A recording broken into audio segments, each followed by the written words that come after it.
Shalom, Ibu Bapak Sidang Jemaat yang dikasihi dan diberkati oleh Tuhan kita Yesus Kristus. Nas yang menjadi perenungan kita pada saat ini diambil dari kitab Hosea pasal yang ke-14 ayat yang pertama sampai yang 9. Dan di sana dengan perikop tentang pertobatan dan janji, dan saya mengambil dari ayat yang kedua dan yang ketiga sebagai perenungan kita yang berbunyi demikian. Bertobatlah hai Israel kepada Tuhan Allahmu, sebab engkau telah tergelincir karena kesalahanmu. Bawalah sertamu kata-kata penyesalan dan bertobatlah kepada Tuhan. Katakanlah kepadanya, ampunilah segala kesalahan sehingga kami mendapat yang baik, maka kami akan mempersembahkan pengakuan kami. Nah, saya memberikan tema untuk kita pada saat ini adalah pertobatan yang sejati. Ibu Bapak Sidang Jemaat yang dikasihi oleh Tuhan, dalam hal ini Hosea 14 adalah bagian terakhir dari kitab Hosea ini. Ya, kitab Hosea ini diakhiri dengan doa orang Israel yang bertobat dan kembali kepada Allah. Yang mereka menyadari bahwa keselamatan hanya dapat mereka temukan melalui hubungan atau relasi yang baik dengan Allah. Karena itu mereka memohon agar Allah mengampuni dan melindungi mereka, bahkan mengampuni segala dosa-dosa yang mereka lakukan. Nah, jika kita mengingat kembali pengalaman bangsa Israel, Ibu Bapak Sidang Jemaat yang dikasihi oleh Tuhan, mereka sebenarnya hidup dalam sebuah lingkaran. Ada satu masa mereka hidup diberkati Allah, tapi setelah itu mereka mulai menggerutu ya karena berbagai alasan. Nah, pada akhirnya mereka kembali hidup dalam dosa karena tidak menghormati Allah. Nah, setelah Allah memberikan hukuman dan peringatan kepada mereka, Ibu Bapak Sidang Jemaat, mereka bertobat dan Allah mengampuni mereka pada saat itu.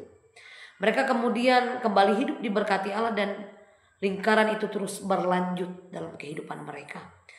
Tanpa disadari Ibu Bapak Sidang Jemaat, kehidupan kita mungkin juga sama seperti bangsa Israel.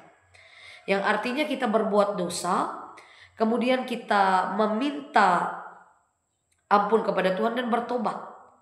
Setelah itu kita berjuang hidup mentaati firman Tuhan, dan kita kembali jatuh lagi dalam dosa. Kita kembali bertobat, ya. Dan begitu secara terus-menerus terulang. Nah, siklus seperti itu bisa membuat pertobatan menjadi sesuatu hal yang sepele, sesuatu hal yang biasa saja untuk dilakukan atau hanya sekedar formalitas saja. Ya.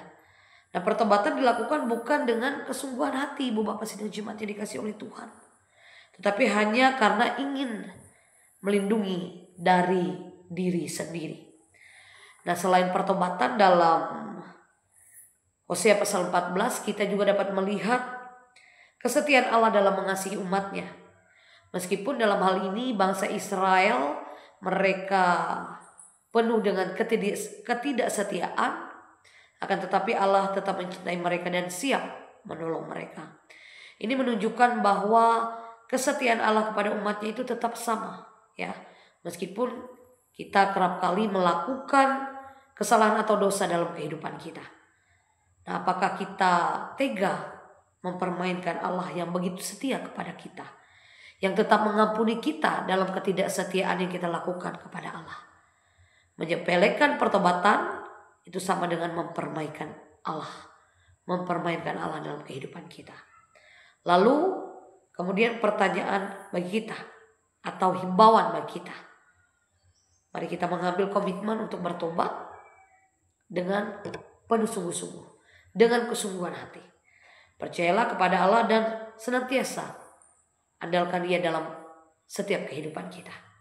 Karena Allah yang setia dan Ia sangat mencintai kita sebagai umat pilihannya. Oleh sebab itu, bertanya kita pada diri kita, adakah dosa yang masih kita genggam dan terus kita lakukan dalam kehidupan kita?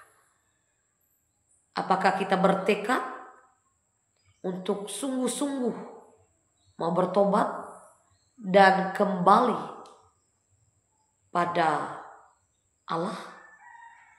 Dan jawaban itu bisa kita jawab secara pribadi dalam kehidupan kita.